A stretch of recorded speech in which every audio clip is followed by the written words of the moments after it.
Trigger warning. The We Are One podcast aims to shed light on the abuse experience within the independent fundamental Baptist church. The stories shared are from survivors who bravely recount their personal experiences. It is important to note that unless an abuser has been convicted in a court of law, they are presumed innocent until proven guilty. The podcast does not serve as a legal judgment, but rather is a platform for survivors to share their truth. The We Are One podcast. Let's jump right into today's episode. Here's your hosts, Olivia and Jennifer. Welcome back to the We Are One podcast. I'm your host, Olivia. And I'm your co-host, Jen. All right. Well, we have our guest. Hello, guys. Hi. Thank you for having us. Yeah, we're really looking forward to, having this open discussion and just talking. So let's start with you, Abigail, because were you born and raised in the IFB, or can you talk a little bit about how you got into the IFB? Yeah, actually, I was born and raised. My mom and dad attended Baptist Bible College in Springfield, Missouri, and that is where I was born. So kind of a center for IFB back then. And yeah, that was my whole life. Olivia, to bring this full circle, my great-grandfather was the founder of that college. Oh, wow. Dr. Vic was the founder of the Wow. college. Yes, that's my great-grandfather. Yeah. So, yeah. Wow, that's interesting. I didn't have any idea. Very much in the IFB. Yes. Yeah. Okay. And then obviously, I'm assuming since your daughter, you were born and raised in the IFB too. Yes. Although I would say we have significantly different experiences of like our different upbringings. We're pretty different. Yeah. Okay. So what was like your upbringing, Abigail? Being born and raised and then, like you said, like with the college and stuff like that. What was kind of your upbringing? Because I feel like there's so many different levels of the IFB. You have kind of your laid back that honestly should not affiliate themselves with IFB, and then you have your extreme Jack Hyles, crazy, all of that. So what was yours like? I guess, if I had to qualify it, I would say it was kind of moderate, because we were definitely an IFB church, but also a very vibrant church and really focused on teaching the Bible. Mm-hmm. The pastor that initiated my parents coming there, because we moved to Rochester, New York when I was just like 18 months old. And the purpose was to be part of the church there and to help. My mom and dad both taught in this Christian school and worked in the church my whole life. That was like, it was almost like living on an island, right? My entire life was encompassed in this church and school environment. And we did have Jack Hyles come, and Peter Ruckman and many other well-known names would come and preach at my church. We even had this event every year that we called the Bad Attitude Baptist Blowout, and with a big red and white banner in the baptistry. And it was a big deal. And a lot of people came from all around the area to attend that. But as I got older, the pastor who had brought my parents to the church left. And then another pastor who had been led to Christ in the church took over. And so because he attended Bible school right in the church. He had never gone to any other Bible school anywhere. He just seemed to have a lot more independence in his ideas, and he began to pull away from people like Jack Hyles and Peter Ruckman. And so by the time I reached my teen years, he was headed towards more like Rick Warren, and that kind of thing, where he was interested in discipleship. And he had started to bring more contemporary music into the church, and he met with a ton of pushback, which actually led to my life taking quite a turn, which is kind of a different story. But as far as my upbringing, we were allowed to wear bathing suits and shorts, and our dress code wasn't super, super strict. And I had a lot of the elements of IFB, but overall, I would say it's pretty happy upbringing. And what were the years that you were there? Were you going to ask that? What years were you there? Yeah. Those years, I graduated from high school in 1993. So it would have been, from early 80s until then. Okay. Nice. So what was your upbringing, Christiana? Sorry, that is like, I want to say like Christina, like, but It's what was okay. your, It's a little different. yeah. So what was your upbringing like? Because you said it's, you know, you guys are different, but your mom and Yeah. daughter. So I'm like, I want to know, how is this? Yeah. Well, to kind of go right, like segue right from her story, once her church started to go through like the purpose-driven church, the book, like her pastor implemented that book and was like, we're going to use these strategies to try and reach more people. And that kind of branded him as like this, what they would call seeker-friendly church. And there were a lot of people who had pushback in his church, a lot of men. And one of those, or two of those men became the pastors of the church that I was born into. And that was a much more sheltered, much more like extreme version of IFB, where they were kind of like trying to preserve traditionalism and follow, the old ways of doing things. And they were like, we're going to be very traditional. We're only going to sing hymns. All the women are only wearing skirts and dresses. We're trying to have as many kids as you can, only homeschool. So like, it was very much more along the extreme side of IFB. And so that's how I was raised. And we were there until I was 8 years old. And then we moved down south and eventually ended up on the road full time in ministry. But every church we went to after that was very similar in tradition and like theology to that one. And that was a church that we would go back to almost every year. Like for a long time, we would travel back there and we would sing there. We had a lot of connections there. We always kind of considered that our home. Yeah. In spite of the fact that we left there and we're away from there. Well, and the pastor of that church was like the best man at my dad's wedding. Yeah, so like we were very closely connected there, and we were kind of the founding members. All these white vans are like the Mayflowers of IFB for our church, and like the 15 past white vans. Yeah. 12 kids is like a normal amount of kids. And so that's how I grew up, and that was my interpretation of IFB as a kid. And so it was very much more sheltered and extreme, not nearly as moderate as her church. And in fact, when we were kids, if we would go back to her church, we weren't allowed to be in the worship service for the music part of it because it was too upbeat and like contemporary. And so they use drums. Yeah, they use drums. So my dad would keep us kids out of the building until after the music, then we could go in and hear the preaching, but we weren't allowed to hear the music. So even like the line between the two churches was pretty hard. It was pretty black and white for us. Wow, interesting.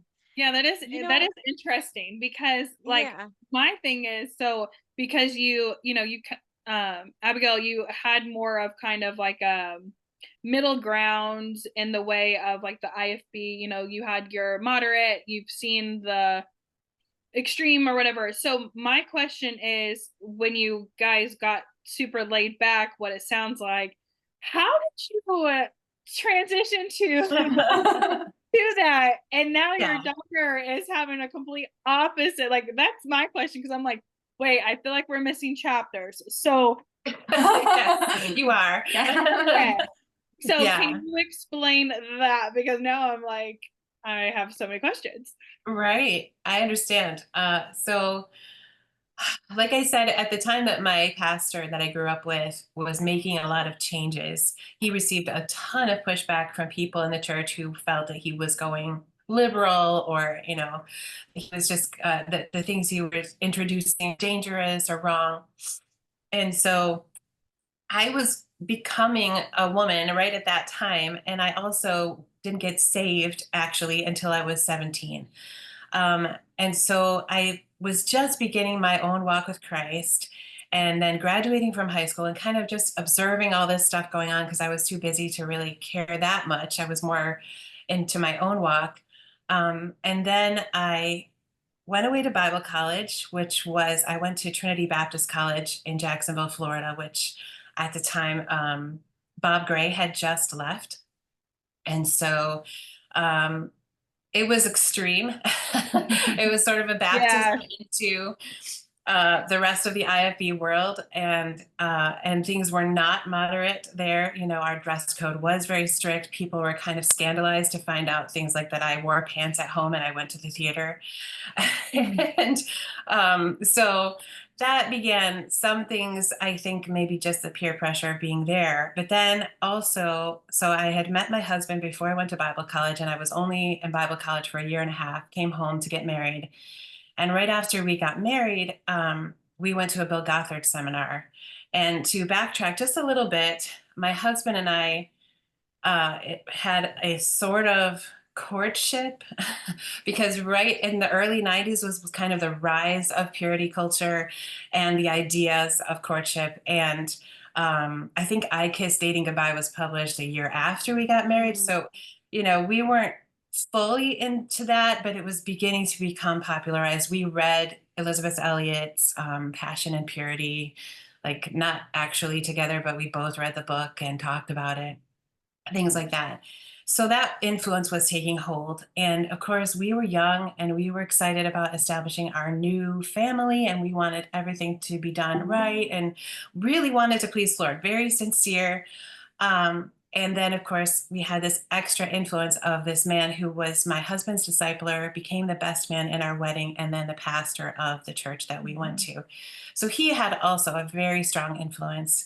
And I didn't put all the pieces together until many years later. Really, it was when the Shiny Happy People documentary came out and I watched that. I was like, oh, this is it. Because I had been questioning for a while, how did we, where did we go wrong? I mean, how did we get on that path? And I realized it was Bill Gothard. So he was a major influence in that disciple, pastor, friend of my husband's. And my husband, Paul, actually attended a pastor's seminar with this man before we were kind of in the middle of getting to know each other, and brought back some information about courtship that he thought was really great. Then right after we got married, we went to our first Bill Gothard seminar, and the following year went to another one. So back to back. And our church was really founded, our new church that we went to was founded on Bill Gothard's ideas, principles, whatever. And so that was really the thing that drew us in. We were very much taken in. I never heard of Bill Gothard growing up, so I had not been exposed to him. And I was just blown away. I thought, oh, he's got the answers. And I look back now, I think I was so young and so impressionable. I was 20 when we got married, and so desired to do things right for our family. And we became very, very judgmental of the way that I was brought up. And we looked down on a lot of the things that were allowed, and just kind of really took a sharp right turn in that way and became part of this church. So, well, I think it's also worth noting that my dad was not raised in Christianity at all. So he had no reference point for Christianity. He was completely discipled by these men. And so like a very easy target for brainwashing, because he has no idea what Christianity is. So for him, and a lot of people ask me this too, they're like, how are you not resentful against your parents? I'm like, they were kids. They didn't know what they were getting into. Like they were as brainwashed as I was. Like they had no idea. And so I think that's worth noting too, is that he didn't have any reference point for Christianity. And to him, he was like, wow, this seems totally different from the world I was raised in, so it must be right. And I think that's a pretty common thing that happens. Yeah. And I mean, really, thousands of people were, duped by the Bill Gothard movement. He was a good speaker. I will give him that. Albeit kind of strange that he had so many followers when he was never married and never had any children. I know. That I actually didn't know that, because we weren't like Bill Gothard followers either growing up. I heard of him, and I think my parents went to like one of his seminars, but legit did not know he was not married or had no kids until that Shiny Happy People documentary, and I was like, what? I'm like, Yeah. how is that even possible that all these people would follow him? Like, but there you go. Yeah. Yeah, I think it's, so many people, when I say like, I was raised in like a high strict religion cult, or, and everybody's like, or like people will share like, I will never be that gullible person that falls for the cults. And it's like, it's easier said than done, because when you either kind of like what you said, like your father didn't have any example of Christianity or anything, and you're seeing all of this success from these people, and you're seeing that these people are good people, and it's like, oh, well, maybe it is legit. Maybe these people are being real, and it is really easy actually to be brainwashed. Mhm. And that is a huge thing in the IFB. Like my parents, like I've said on the podcast, my mom had different experiences going to different denominations. My dad grew up going to like an apostolic like school, so like he Okay. saw like that type of background.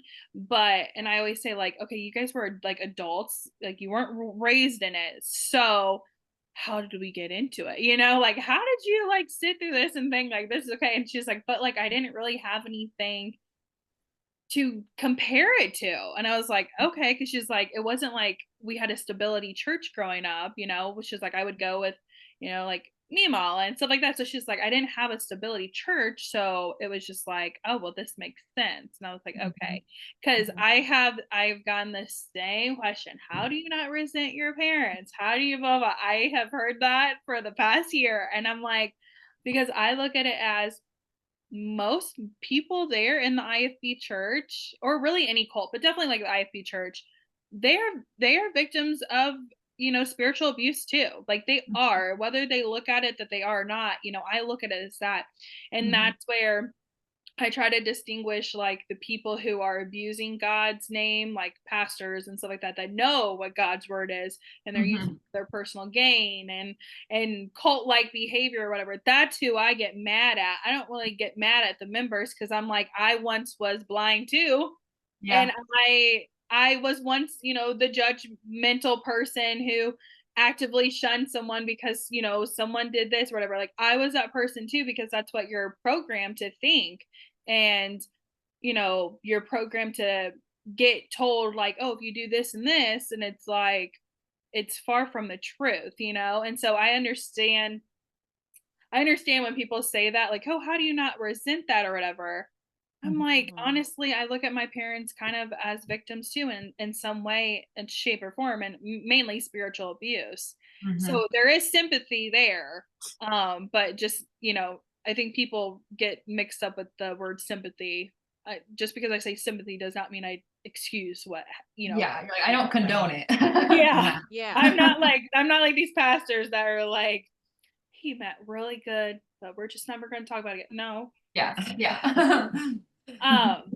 So sorry.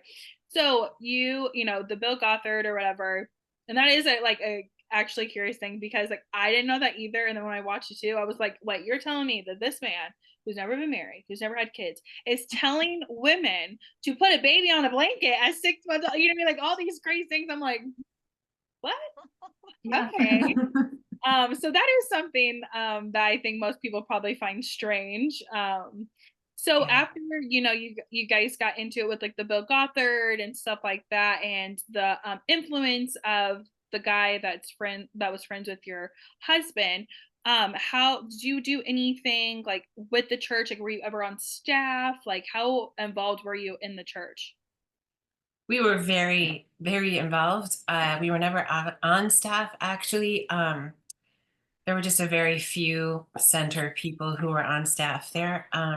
But we were definitely like considered an integral part, because church was just starting, and we had both actually helped knock doors to invite people to the church when it was starting, and taken part in the Bible studies before it was actually established as a church. So we were there, and we were invested. And they kind of called us the couple of the year, because we got married and we started our family in that church, and we were the first new couple in the church. So we were supposed to be like the test case, I guess, of how well this system works, because we are going to do this all perfectly right, of course, and and get perfect results, just like Bill Gothard said. So yeah, so, as you see. Yeah. I'm exactly what Bill Gothard wants. So did you ever get to like meet him or anything like that? On one occasion, we were at We a were at his conference headquarters? where we were at IBLP headquarters, not for a Gothard event strangely enough, but he came. We were there for a revival that actually involved international people from all around the world. And he happened to come that day, and we got to sort of be in his presence. Strangely enough, at the time, I got really bad vibes, which I didn't trust or believe in at the time, but just standing near him, I felt like, ugh, something was wrong. And of course, years later, I looked back and I was like, oh, Like that was the Holy Spirit. that was real. Yeah, No, that's definitely. Gotta so trust your crazy. gut on those kind of people for sure. Yeah. Wow. Yeah. So because you guys said that then after you guys were like on the road doing ministry, can you talk about that, like what that transition and stuff, like what made you guys do that and what kind of ministry did you guys do? Yeah. You want to start or Sure, I can. Yeah, we've been talking a lot, so I'll let you take the rest. We lived in New York for a while till 2006. 10 years. And About. yeah, after they got married, and so we moved down to South Carolina. Sorry. We had a little bit of a cold going around. So we moved down to South Carolina, which is close. We lived close to where they live now. Like my family lives in South Carolina now. I live in the Midwest, but so we moved down here in 2006, and then we were here for 3 years and kind of really struggled to get connected with the church because we were Yankees and we were in the South, and It's real. we just really struggled to make connections with people in churches, and we tried really hard and just never really felt connected. So during that time, we went to a family conference, I think, in Mississippi at a church down there that had invited us. Because during that time, we had kind of started to travel to local churches or take small road trips and You stuff. skipped a big piece. So I started writing songs and then recording. Actually, the recording was my husband's idea. He's like, hey, I think we should do this. Okay, I signed you up. And so we started doing some CDs and doing a little bit of singing around Rochester before we moved away. And of course, sang in the church, and then began to publish some of the music. And then when we moved to South Carolina, one of my husband's reasons was he wanted to be in a more central location to travel from so that we could visit more places with our music. So we were in the process of building that up. And that's what brought us down to the church in Mississippi. Also, they asked us to come for the conference to sing. Yeah. Yep. So then after that conference, that church really loved us down there. And so they asked us to move and be a part of their church and to be like on staff at the church school that they had there. My dad had a real interest in history, so they asked him to come and like teach history at the school, and for us to be like involved in different ways. And so we moved there that was 2009, I think then. Yes. And we moved there and lived in a fellowship hall with curtains for walls and cots for the beds, and people would randomly walk in at all times of the day. And thinking back now, I'm like, wow, we really just did not have a house. We were willing to improvise. I mean, we just looked at it as this is our opportunity to serve the Lord, and this is what God has provided for us. So but the kids had bedrooms that were divided off by cabinets and curtains. And then we had a living room that was the rest of the fellowship hall. And we had an old church kitchen. And we had like Sunday school bathrooms in the hallway that we used. It was just, it was pretty gross and odd arrangement. There were bugs and it was not great. So we were there. You said people would like move, like come in to the room. Like, was it still being utilized at no, but the only doors to get into the building were these like glass French doors. So people could double be doors, in, and like they would just use to walk in if the doors were unlocked. So it's like, oh hi, welcome to our humble abode. Wow. So we lived there for a little while, and then during our time there, we slowly started to travel more. So at first we were traveling in a van with a trailer. And then we upgraded to borrowing a friend's RV for the summer of 2010, and we drove all over. And south. This RV that we borrowed, it was like 31 feet long. It was made to house 6 people, and I was pregnant with for Eva, number 9 child. child. So again, totally improvising. I'm not sure how we survived. I remember actually that first couple of weeks. I'm pregnant. It's hot. Yeah. It's summer. We're traveling. We were in Florida. In this little RV, and it was nuts. Yeah. And so after like the first week or two, I remember one morning just getting out early and just breathing in some of the outside air. And I was reading Elizabeth Elliot's book, The Savage, My Kinsman, about her time in the jungle.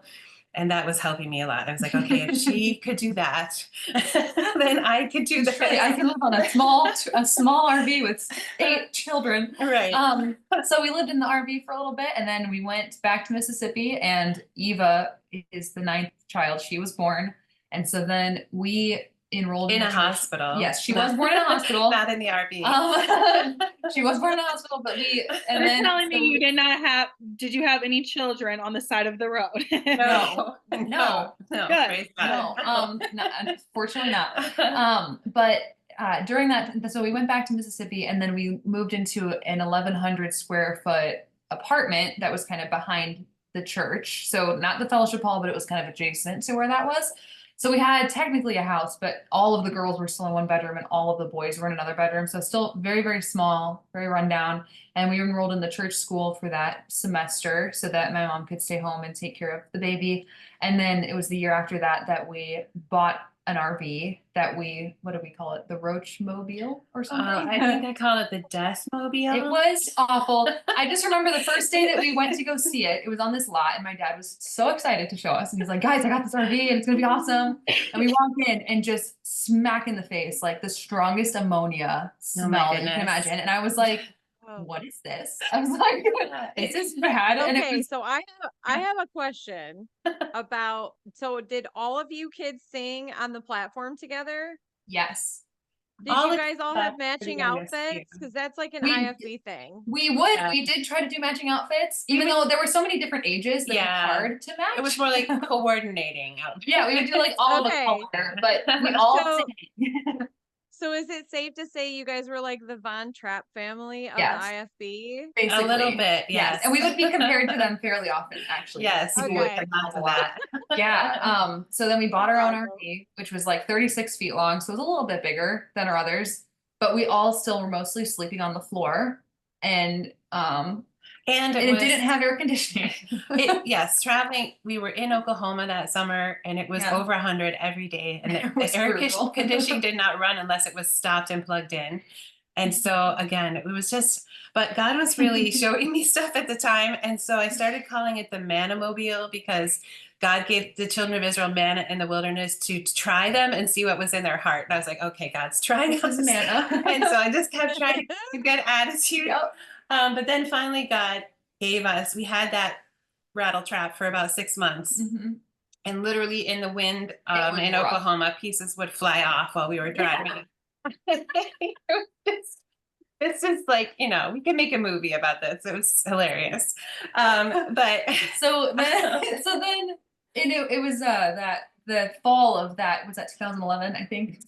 Yeah.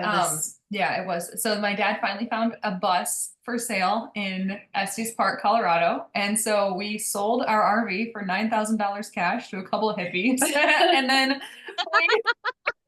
I ran as fast as we could.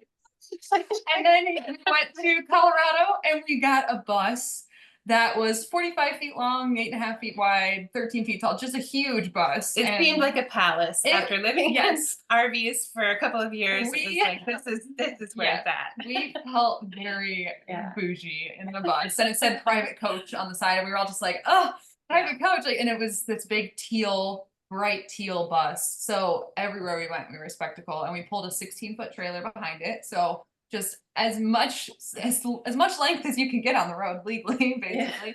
And then there were like 8 bunk beds in there. So most of us had our own bed, which was just a luxury that we did not ever anticipate being able to afford. We combined the 2 smallest ones. They were like feet to feet on the end. But having your own bed, bunks, so. And I mean, obviously there were still challenges in the bus. And now looking back, I can see that like there were times when I would be like cooking a pot of soup on the counter as we're driving, and I would just tilt it back and forth as we were turning. And now I'm like, I could have died. So doing really crazy stuff like that, trying to hang on for dear life when you're driving at night and you're in your bed and you get thrown out. The worst words my husband could say while he was driving would be, hold on, because left turn. just too many things to hold on to. Yep. So we'd be grabbing things are flying off the counter, and you're just. It was like that Mary Poppins scene where they go, post everyone. Yes. That's exactly how it was, and so that's how we lived, and we lived in the bus for almost 8 years until we finally settled in the Midwest. Yeah, so that was a long-term thing. So my whole teen years were living on that bus because I was. So where did you guys, like you said, till the Midwest, like where did you guys go then? In the bus?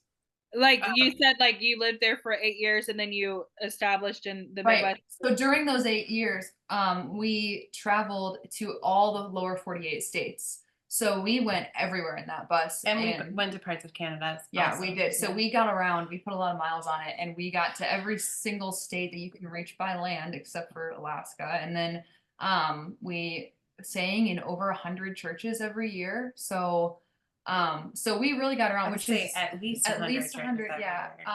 So which is funny now because a lot of people will be like, well, your experience is only one. That's only the church you grew up in. I'm like, I've been to like all of them. So overview. I'm like, I've been to every single because you don't sing in other denominations. If you're IFB, you only sing in IFB churches, or the IFB churches won't have you. So. Yeah, but there were a couple times when my dad, because he is very kind-hearted and he wants to serve people, we would sing at a Presbyterian church, and then he would get all of us kids, and he would say, like, don't tell anyone that we sang at a Presbyterian church. Don't spread this around because they're not going to let us sing at their church. Yeah. And so then eventually we settled in Wisconsin, and he was asked to be the associate pastor at a church that we had been to a few times previously, and they asked him to come and be the associate pastor there. And so then we settled in Wisconsin, and then eventually he ended up resigning in 2020, and they moved back here last August. Yeah. So yeah. Do you care if we ask why he was it just because he just wanted to, like, you guys wanted a different journey, or did something happen for him to resign? Yes and yes. So I'd say that probably, so we were definitely brainwashed when we first got married, but we both are also very much readers of history and readers of books, and just we are questioning, we're always talking to each other about these things. And so even from the earliest days, we had some questions. I think probably in the earliest days, we definitely suppressed a lot of our questions because we thought, oh, we just don't know what we're talking about. But then I'd say probably 10 years prior to going to the church in Madison, we had just really begun to see a lot of patterns that we just couldn't agree with, and just started to have more questions that kept rising to the surface. And we would just talk to each other about them. And, traveling like we did, we kind of ran the gamut of IFB churches. You have some that have a very professional appearance, and some that are just downright strange as soon as you walk in the door. And so we saw all of that, and we saw very kind people, and encountered some that were not so kind. And, it just, we were able to kind of just discuss these things among ourselves, but we were afraid to leave. We didn't feel like there was another church that was better. We had bought into the idea that this is where the right doctrine is, and the most right out of everyone. Right. These biblical standards are important, and so we just kind of hung on. But those questions just grew. And not only questions, but seeing people hurt, seeing pastors fall. I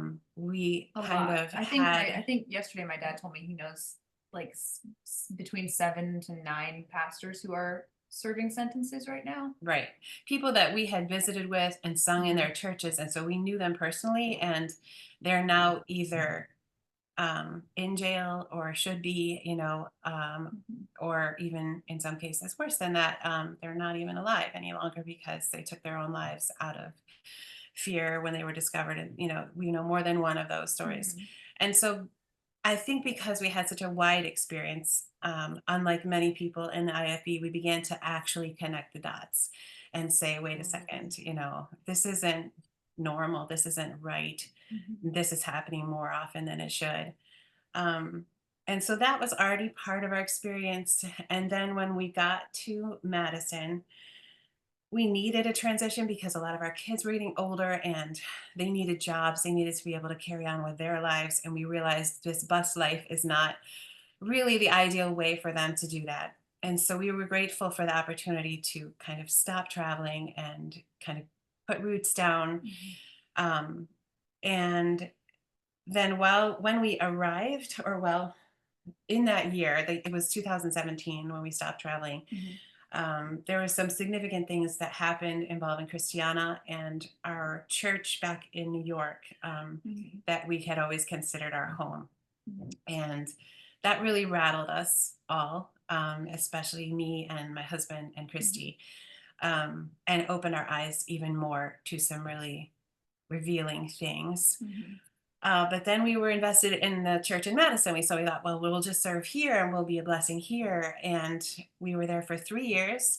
And I think the honeymoon was over in 6 months. And so, there was a level of toxicity there that just became apparent in many different ways and began affecting our family in very negative ways. So when 2020 came around, in January of that year, I actually had a little planning meeting with my husband, and I just had this little questionnaire to help us kind of evaluate where we are, where we're going. And one of the questions was, how do you rate your job on a scale of 1 to 10? And he said a 2. And I was like, you're a pastor. You're not supposed to say that. And I wasn't judging him. I was just shocked. I was literally just like, wow, really?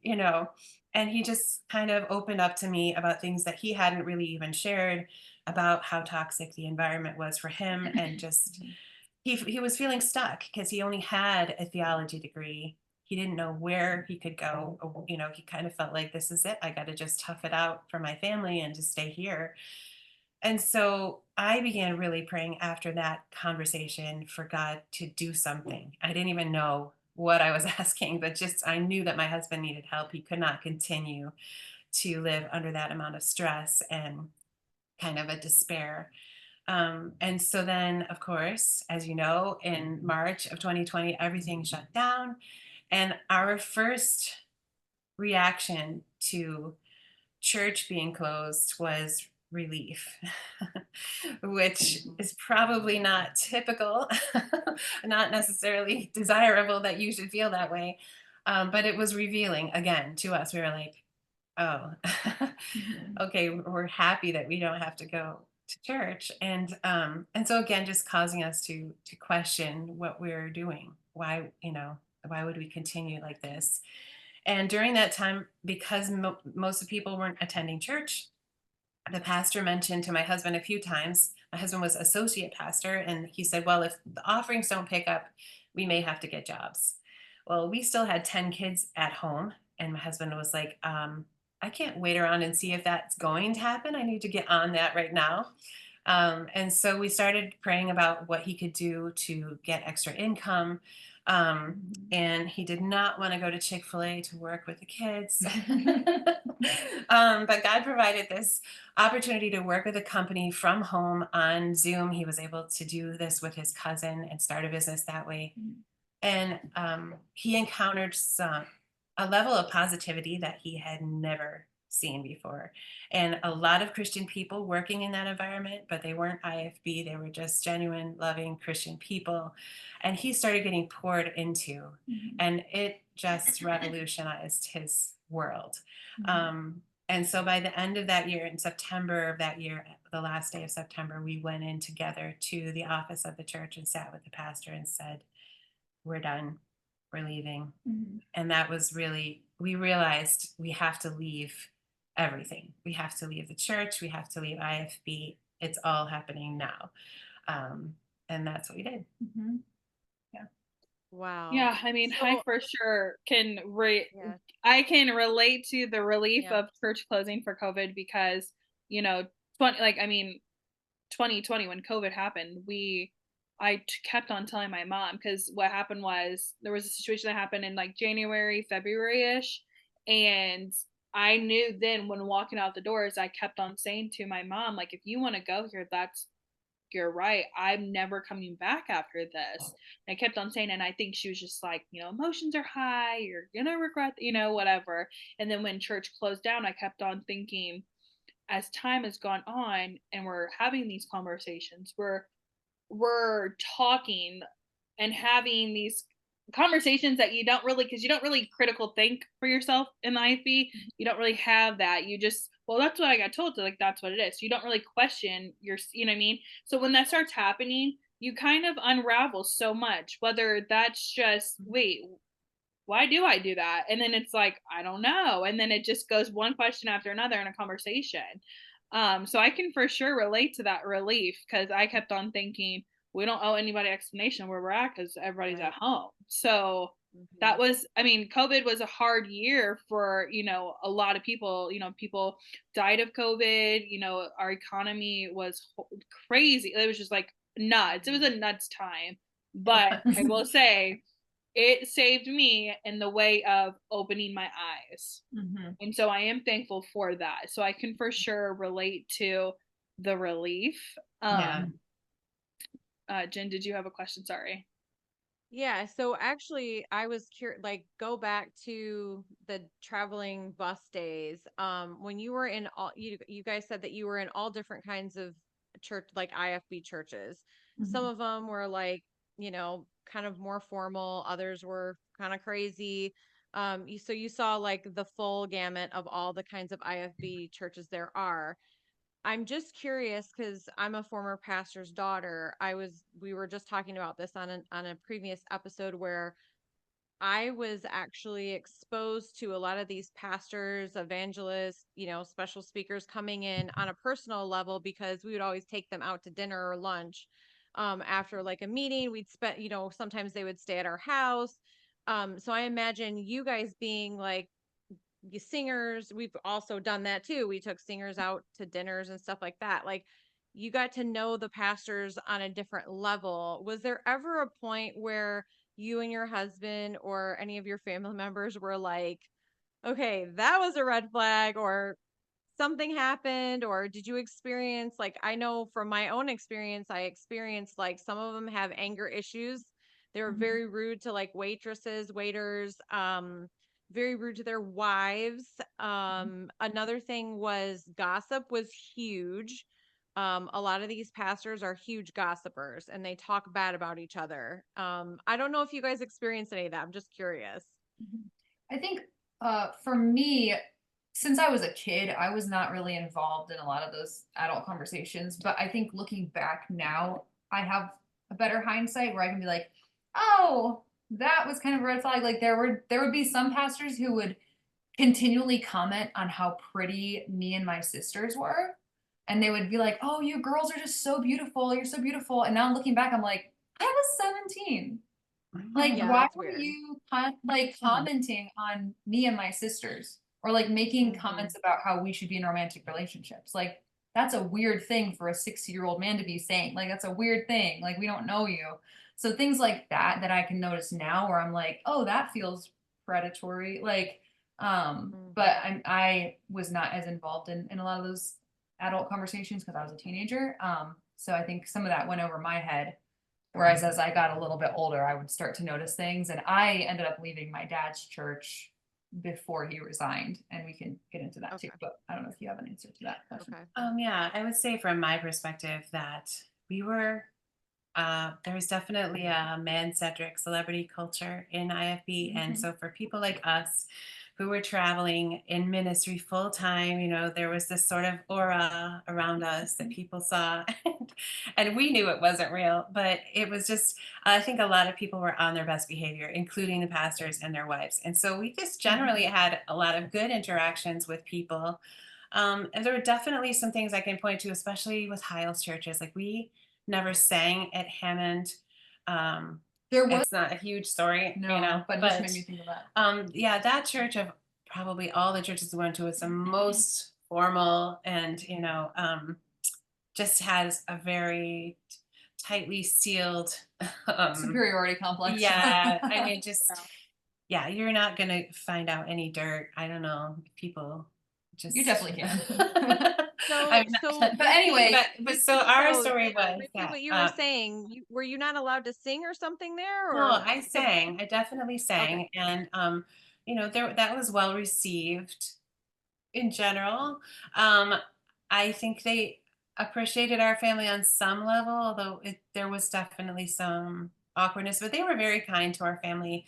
We kind of used their location as a base to travel out of for a few months during the winter, and our son attended their Christian school for a few months. And but what I was gonna say is that one time she was gonna get up yeah. to sing, and Paul Chappell told her, he was like, "You can't say anything before your songs Well, it unless you wasn't- say yeah. like Pastor Chappell told me I can say this." Right. He didn't initiate it. As actually, we had sat down with him to meet him and say hello, and it was just this greeting time. And I asked him if it would be okay for me to testify, um, really as a formality, because occasionally we would ask. Most of the time, when I would sing, I would introduce the songs because I wrote the songs, and so I would tell a little bit of the background information or share something, some scripture or something. And so he said I could speak if I prefaced it by saying, "Pastor told me that I could." And then I just opted out. She's like, "Never mind." I just felt too awkward. I was like, okay, never mind. And I just sang instead. And then I would say the only other thing when we were on the road is that our ministry was called Abigail Miller Ministries, because she was the one who wrote the songs. She was the face of it, and my dad was always very okay and comfortable with her being the face of the ministry. But that was very out of the norm for IFB, because women are not supposed to be the face. Like, they're not supposed to be. And so we already being that way, were kind of probably considered a little bit edgy, where it's like, oh, the wife is the figurehead of it, like. And people would ask him, like, "What do you do?" And he'd be like, "I just drive the bus." And like, as a joke, but then also because he didn't preach for a few years while we were traveling. There were a lot of years that he didn't preach at all. We would just sing. And then he eventually started preaching. But there was kind of this weird feeling when people would be like, "Oh, she's the name of the ministry. Like, she is the face." And he eventually changed it to Miller Family Ministries just to make it all okay. But people would be like, "Oh, because they would, like, she would almost never get called the evangelist's wife. It would always be like Abigail Miller's husband. And he was like, "I'm just Abigail Miller's husband." There was actually one church where a woman walked up to me and she said, "Oh, you're the evangelist's wife." And I looked at her like a deer in the headlights, because I did not know what she was talking about. It took me several seconds to catch on. I was like, "Oh, yes, I am. Yeah. Yes." But sometimes there was this weird feeling where it's like, why isn't he the one who's out front all the time? Why is it her? And the weirdest thing for me, I have to say, was a couple of times in a couple of different Hiles churches, the celebrity culture really takes it to the nth degree. I was speaking for a ladies' meeting, and they had this whole room outfitted for the speakers. And we weren't really supposed to go and eat with the actual ladies, the masses, they were supposed to eat over there. And we were going to eat in this little room. And they had just totally gone overboard with pampering us. And they actually had like a tiara and a sash for me to wear. And I felt so uncomfortable with that. And there was another church in the Midwest that I was at that also would ascribe that direction. Who was the old guy that started? It was in Oklahoma City. Anyway, yes, Vineyards Church. And I just had to use the bathroom between services. Like, there was a Sunday school, and then there was a regular service. And I was just asking where it was. And I didn't realize what was happening, or I would have just stopped it. But she was like, "Oh, follow me." And she took me on this long, circuitous route. And we went all the way to the other side of the church, where there was like a private little bathroom in a nursery. And that's where she went. And I was You're like, "Am I being segregated right now?" But she was like, as if I wouldn't want to use the bathroom with all those other people. It was just so strange to me, that was rare, but that did happen a couple times. So very odd. It's so weird that you mentioned the ladies' meeting, because I was just talking to my mom about Hyles Anderson and just how cultish that whole thing is. And she said, I went to a ladies' meeting with her once, me and a couple other people from our church, and we were not Hyles people, but there was one point in my dad's ministry where he actually hired a Hiles guy to be the assistant pastor. So him and his wife were from Hiles. So they sort of brought a little bit of the Hiles culture into our church. And the wife was like, "Oh, we need to get some ladies together and go to the ladies meeting at Hiles. It's amazing, all this stuff." So my mom's like, "I don't like ladies meet." Even my mom, she was so funny. She's a pastor's wife. She did not like doing all these ladies meetings. Like, "Oh, this is how you need to treat your husband, and this is how you need to." I know the topics She are always the same. Yes. Oh yeah. And she like did not, she was a career woman. She worked outside the home. She did not, do, although she was a pianist and she was the, organist and the pianist, and she did the sign language interpretation and all that stuff. She did her part, but she did work outside the home, which was like a big no-no.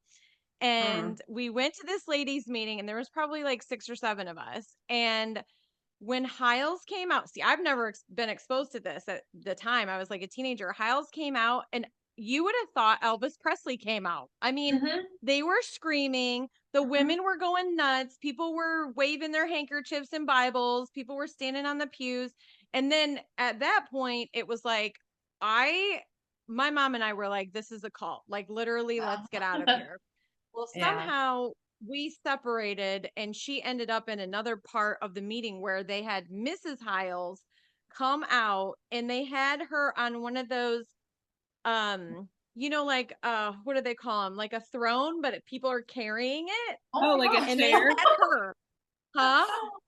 Like They had she's her on a throne. chair and she's like, No, they made like a legit throne with like the poles that go through, and people were carrying her like she was a queen or something. Tell me that is not a okay. cult, you guys. But the real, I'm sorry. but the real question is, was his mistress behind her? She get her own like little cupboard. Because they sat next to each other in the choir. So I'm no, she was on the throne being dragged out, and he was in the back office with the mistress at the same time. Oh my gosh. Oh, unbelievable. Wow. That's so crazy. what are so because I know we're talking about some crazy, experiences, definitely because you guys have such a unique experience because you guys, like you said, it's not just one little church. You guys have seen and been involved with so many. What would you say was probably, like, looking back, what was some other red flags that most people don't talk about, or they could be truly blind to, that maybe you can bring awareness about, like, hey, like these things that could happen or whatever, maybe you should start rethinking this or whatever. What would be some things that you would point out? Yeah, I mean, definitely any church that's not going to let you ask questions and like not let you say like, "Hey, I don't know why I'm King James only. Like, why do we do that?" Like, I'm not going to let you ask those questions, and it's going to shut you down and be like, "That's just because that's how we do it. It's just the tradition." That's the biggest red flag for me, because the way I see it now, I'm like, if it's true, it's not going to become untrue if I question it. If it's true, it's still going to be true. And part of, the whole reason that I left was originally because I started to kind of question the King James Bible. And I remember the first time I ever vocalized that to a friend, I think I was probably 18 years old. And it was one of my friends from my church in New York, and probably my best friend at the time. And I just remember saying like, "Yeah, I think people can get saved from other versions of the Bible than just the King James, because it doesn't make sense, because not everyone has it in their language." And she just looked at me like I was nuts. She was like, "What are you saying? Like, are you?" And I think she might have made some joke about like heresy or something. And I was just like, it just doesn't make sense to me. I was like, it doesn't make sense. And now I realize that like Sam Gipp would say you have to learn English to know that, and I'm like, okay, so that's absurd. But even at like 18 years old, I was like, there's no way. And a lot of that is because my dad would always encourage us to think for ourselves and think critically, and to not just believe everything we were told, even though we were still part of that cult. We still were kind of fringe a little bit in the way that we would think. And we didn't vocalize a lot of those things, but at home we would like have those conversations. And then we'd just be like, okay, but this is just how we do it because it's just right.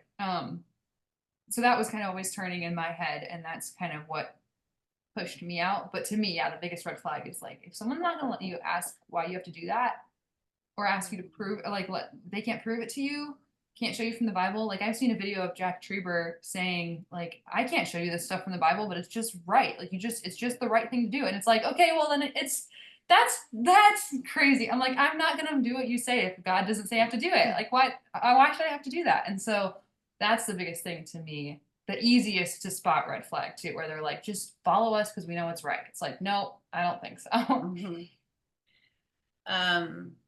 I think another thing that I would say is the standards, and how, even though I would say there was definitely a range of standards in all the different churches that we visited, everybody thought their standard was right and it was the best, and just definitely projected onto the outside world that they were wrong. If they were Christians or claimed to be Christians and they had different standards, well, they were probably lesser Christians. And there was a lot of just even unconscious judgment, right? It's, they don't realize, and I didn't realize. And when I did, I actually wept, because I just realized how much judgment I had been carrying in my heart, and how I'd categorized people for so long, and just thought of them as, only saved or unsaved, or safe or unsafe, and that was all based on whether or not they fit my standards that I had. And so giving that up was very freeing. But I think if people are finding that anyone who doesn't toe the line for your particular set of beliefs is ostracized or judged or condemned or deemed dangerous, that is a huge red flag. Yeah.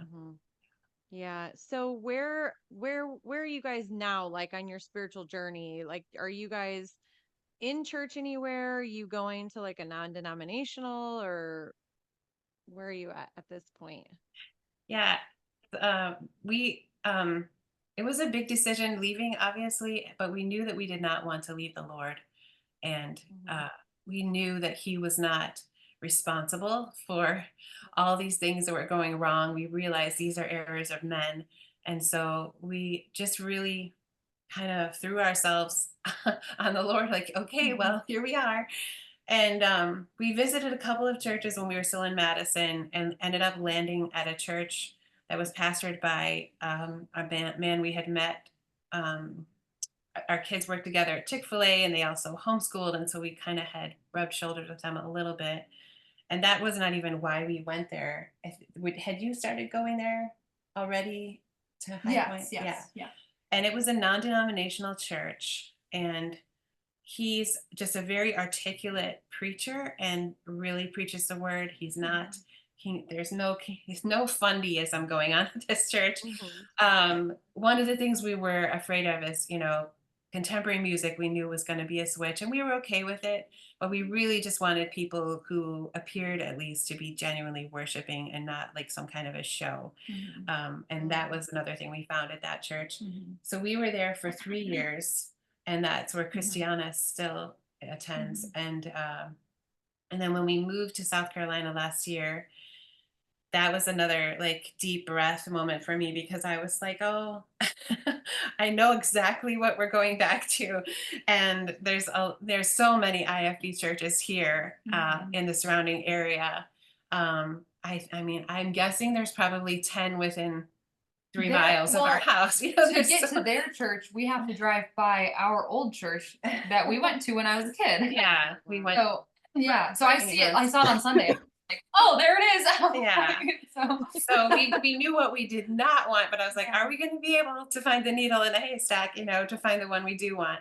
So we went to several different churches. None of them were IFB churches, and just really prayed. And God led us to a church that is, again, non-denominational, but the preaching, again, is very articulate and very truth focused, I would say, very grace focused. And we've since discovered, since starting to go there, that a lot of the pastors and elders and other members are also recovering IFB. And that's not why the church was founded or anything like that, but it just has drawn a lot of people like us to heal and find a place of safety and healing. So yeah. And I still attend the same church when I left my dad's church, I went to one that was kind of a newer church, and then ended up at the place I'm at now. And I'm a worship leader there, and I also lead the youth group, and I'm very involved in that church now and have a really solid community there, but it is non-denominational. And I have really enjoyed being there for sure. Yeah, that's awesome. So, Abigail, you kind of hinted that like there was some situations that happened with Christiana and then like other things like that. Fine. I'm very open about my testimony because I am very passionate about helping other people. So I was 19, I think, at the time when I first really started asking questions. Like after the King James question, it was all kind of uphill from there, where I was like, something's not right. Something is like, I don't feel right. And I think for me too, it was like, if I'm doing all the right things and I'm following all the rules and I'm doing everything that God wants me to do, why am I so afraid all the time? And I was like, because I'm reading in the Bible, it says his yoke is easy and his burden is light. I was like, this burden is heavy. I was like, there's nothing light about this. And I was like, I need to understand why I'm supposed to think that this is what God wants me to do when it doesn't. I'm like, this is not aligning with the things I'm reading in scripture.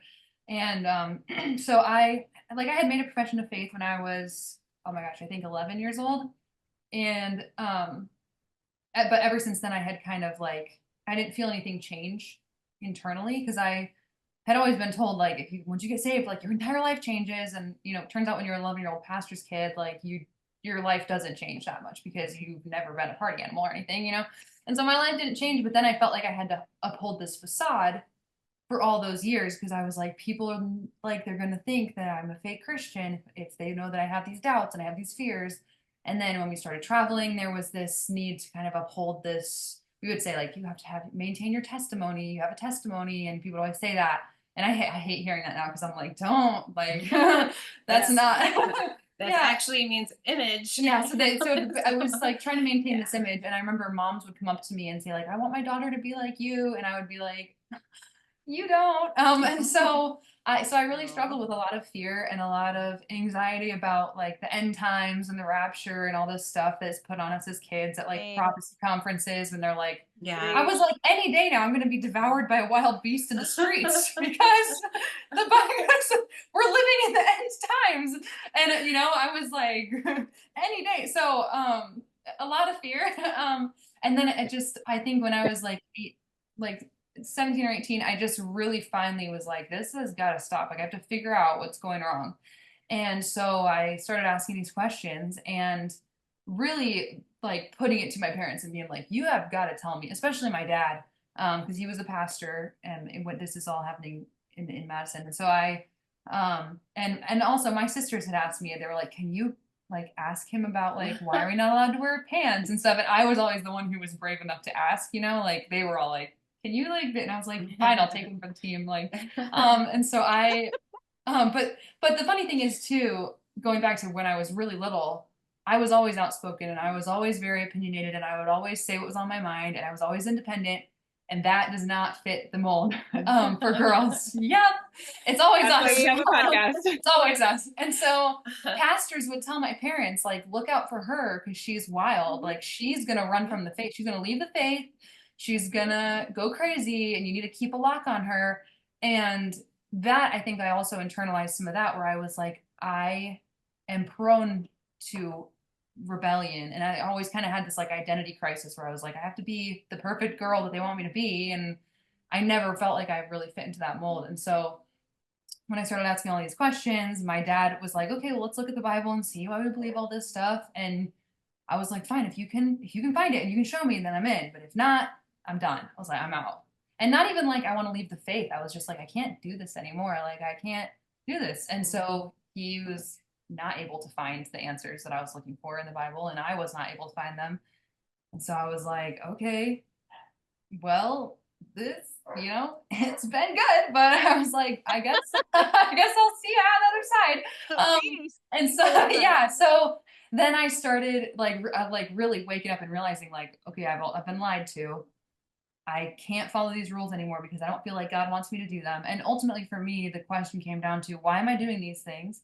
Is it to please God, or is it to make people like me and like maintain an image because this is what I've been told is the right thing my whole life?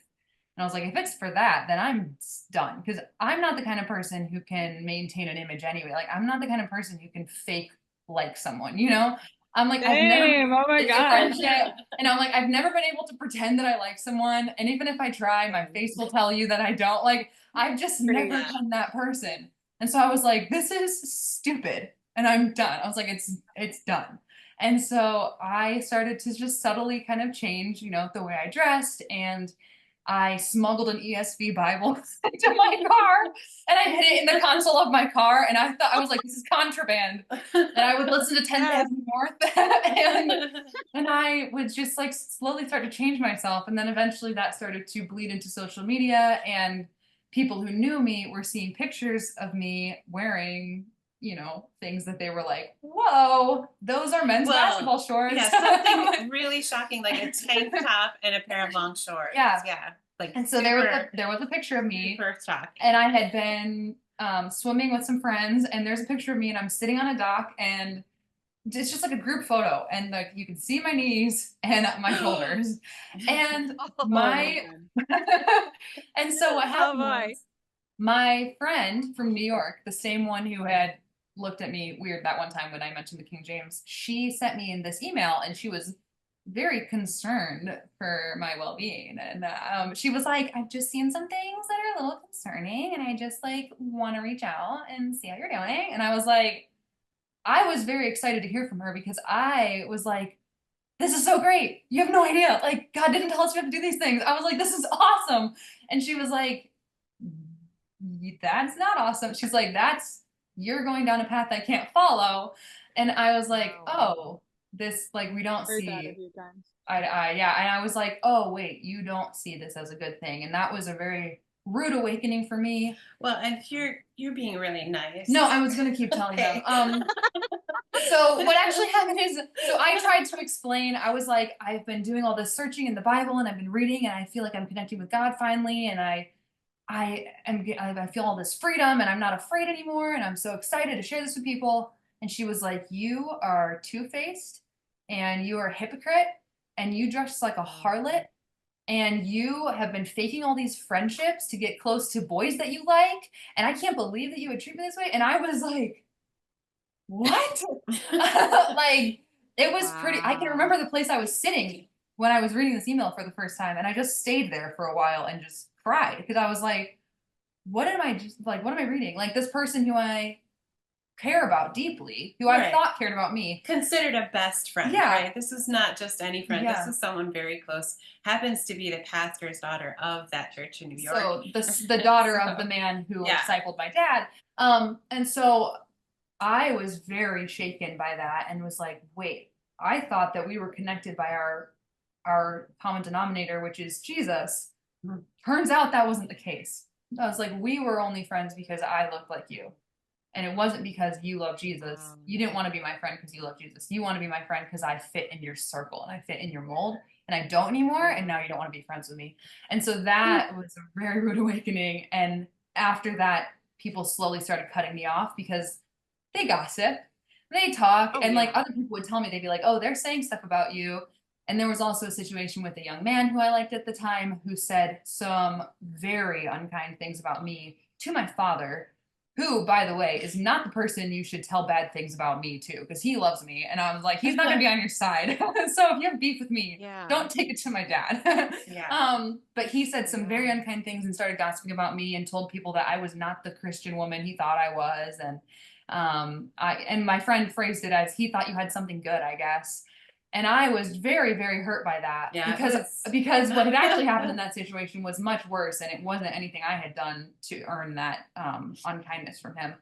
And I purposefully did not expose the things that happened, because I was like, it's not my place to like put people on blast, but they sure put me on blast. And a lot of very hurtful things were said to me. A lot of people gossiped about me, and I don't really keep in touch with anyone from that church. Well, I think the crowning event of that whole situation was that there was a wedding that summer that Christy was supposed to be in as a bridesmaid.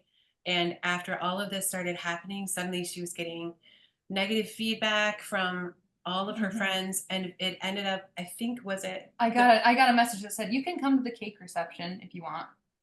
And I was like, if you come, you can only come to the cake reception. You cannot be in the wedding. Oh, and you're not invited to the dinner reception. yeah, This was a friend that she'd been pen pals this with is like someone I'd known the for whole years. time we were traveling. And she was very close to a different one, but in the same church. Yeah, it was a lot to go through at that time. And I was not so like very young, 19, 20 years old. And even at my age now, like I'm 26 now, so even at my age now, like I feel much more grounded. That would still be very painful. But for someone who was as young as I was, kind of a fledgling Christian in a sense, where I was trying to figure out like, what are all these things? Like, this is so great. Like, God is awesome. I can't wait to show my friends about this. And then they were all like, shot me down immediately. And so I felt really like stabbed in the back when that happened. And the worst, to make it worse, my dad, you know, saw those emails that were sent to me. And so he escalated the situation and took it to that girl's dad, who was his best man. And he said, your daughter is speaking this way to my daughter, and this is not correct. Like, she does not have, it's not her place to say these things. And to call me immodest. And her dad said that he saw a photo of me and he could understand why she said those things, and that the picture of me would make him stumble. And that was yes. my last straw. But this man is someone, he's like older than my dad. And so I'm like, and this is someone who I had considered as a second father, like someone who I had looked up to as a second dad, someone whose house I had stayed in, someone whose kids I knew, like someone who had a very has 8 of his own daughters. So for me, I was like, what? Like, you are supposed to be a father figure to me, and you're telling me that the sight of my shins is enough to make you fall into sin? Like, you're telling me that my teenage body is a temptation to you? Like, that's perversion. Right. And so that was kind of a very rude awakening for all of us, where we were like, whoa, this is not a safe place for us. Like, this is not what we thought it was. And to me, that really shoved me out. And now I can see that all of that was the grace of God cutting off all those ties. At the time, I was like, this is so painful. Like, I thought I would have these people forever. These are my closest friends. And being in a new city, I had nobody else to go to. Like, for a while there, I didn't have any friends in Madison. And so I was like, I don't know anybody who I can go to. I don't have anyone. When I was at my dad's church, I was the only person my age, guy or girl. It was very small. So I'm like, I don't have any friends to go to. I can only talk so much about it to my family. And it was very, very difficult for me to go through that at the time. But now I can see that God was removing all of those bad influences from my life and putting me in a much more safe position. And at the time, he really did, like, you know, take me under his wing. And he was very gentle and kind with me during that season, but it was still very difficult to go through. And I was depressed for a while, lost a lot of weight from stress. And I was just like, what in the world? Like, it just really blindsided me in a way I hadn't expected. And unfortunately, that sort of thing has only kept happening as we've moved further out. And now I keep in touch with probably no one. Like, there's a few girls who still follow me on Instagram who are associated with that church, but we don't like keep in touch. And every once in a while I'll hear from one of them, but most of them have me blocked now. And even my parents' friends have gotten to the point where they'll just start blocking them and not say anything. And if you'll just find out that you're blocked one day and you're like, what did I do? And it's like, probably nothing. Or posted a picture wearing pants. And it's actually really funny because a couple years ago, my dad posted a picture of them at Christmas time in front of our church, and she's wearing a pair of jeans in the picture. And someone commented and just said, how long have you been wearing pants? And my dad said, my whole life. That's so funny. But, you know, honestly, that is something to, you know, talk about, because, you know, we've talked a little bit here and there about the shunning that takes place. And it is truly something that unless you go through it, you just don't understand. To kind of end this episode, I want to talk about your song Preacher. So I'm not going to be touched by every guy. I'm not going to walk down the aisle like a filthy bitch. They don't see your modesty. They don't see your godliness. They don't see your features and humility. They wonder why somebody's better racist somebody with an arrow. You're blaming the wrong ground instead of blaming yourself. The bow of church girls in how they dress as they love the Lord. I want to know how I just don't like that. Back and turn around, turn right, and you know, you're listening right now. I do believe if you're cold and healthy, when I get my salad to a woman, I'm a preacher.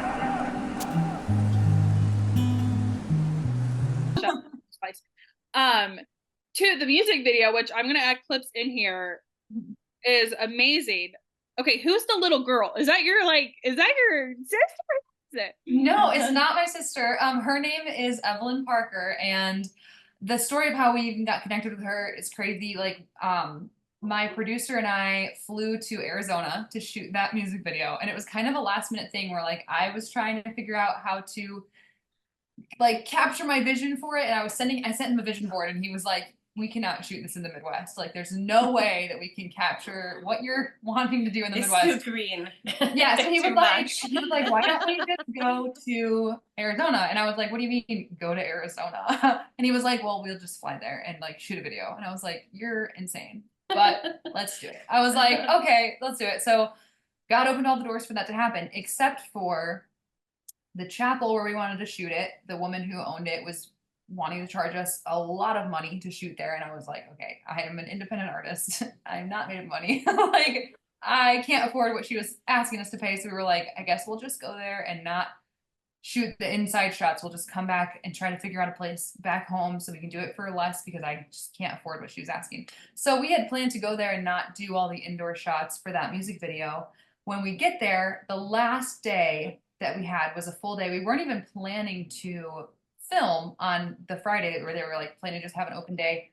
My producer reaches out to this woman who owns the chapel, and he just kind of like last ditch attempt. He was like, hey, we shot some scenes in the town there. It was like this Goldfield ghost town, little like an attraction thing there. It was a lot of fun. He's like, we shot some scenes in the town of the outside of the chapel. We would love to still use the inside if you're okay with us doing a donation, and like we would still really love to, you know, showcase the chapel. And she actually like gave us permission. And so we were like, oh my goodness, so great. She gave us permission. And then we were like, wait, we don't have a girl. Like, we don't have a little girl.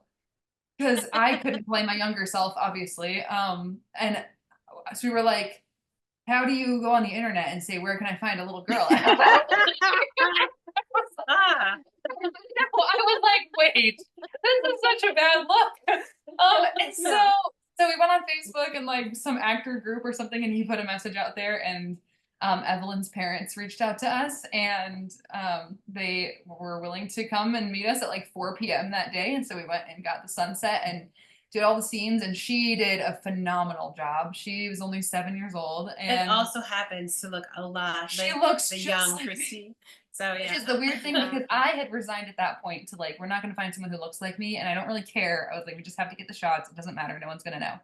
So we did all the scenes, and I was looking at a screenshot of her in the shot, and then I pulled up a picture of me when I was the same age as her, and we literally look like twins.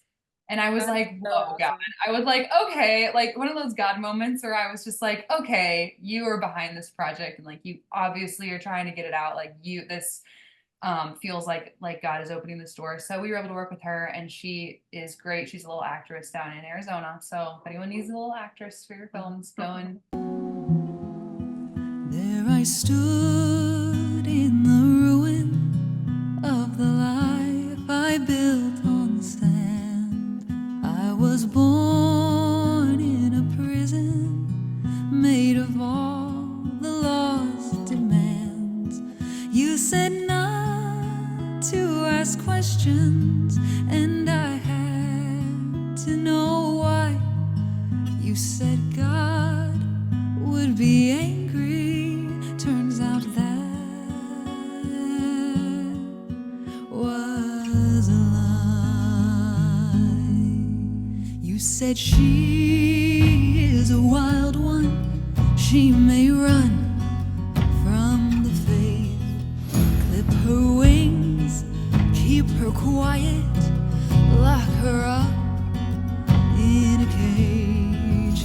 I tried hard to appease you. It was never enough.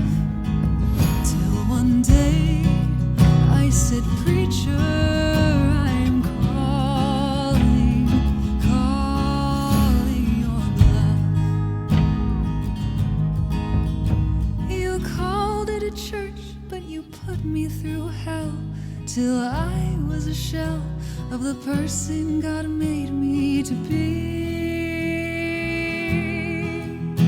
I needed a shepherd 'cause I was a lamb, but you were the wolf who chose to prey on me.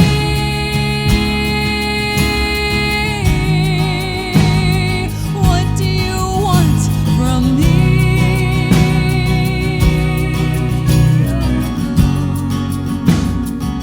Yeah, I was curious because when I watched it, I was like, because I knew that you have a lot of siblings, so I was like, I wonder if that's her sister. But that's awesome. So what obviously was there a certain specific thing that inspired you with those lyrics, or was it just strictly like, you know what, I'm just gonna talk about church hurt and like pastors and lying and all that stuff, and you just like started writing, or like what really inspired your song? Well, I mean, before that song, I had never written any music before. And all of my teen years growing up, people would always ask me, like, are you a songwriter? Like, your mom is a songwriter. Obviously, you have to be one too. And I was like, no, I'm not. I don't write songs. I didn't play guitar or anything. I was like, I'm not a songwriter. It's just not a gift I got. And I like to write in other ways, but just was never a songwriter. So then in this year, I was like, you know what? That's dumb. I should be able to write songs. I was like, I'm going to decide that if I can't write songs, it's not because I haven't given it a shot.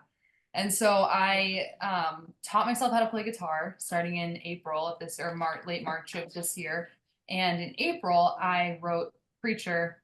And I had, from the beginning, I just had this like lyric idea of like me trying to confront a preacher and thinking like, what would I say if I were able to confront one of these men or all of them, and like sit them down and be like, listen, pal, like this is really rough, like God's gonna, hold you accountable.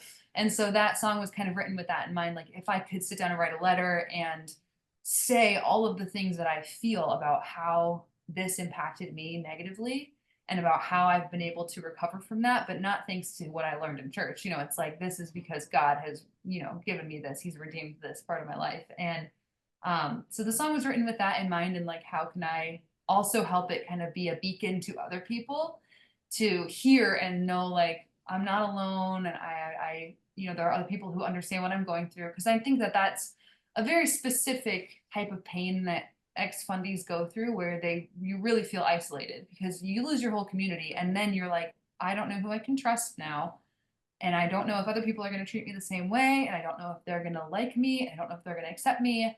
They're not going to understand my pain. Like, try to explain to people that you grew up in a cult, they're going to be like, what? Like, they don't believe you.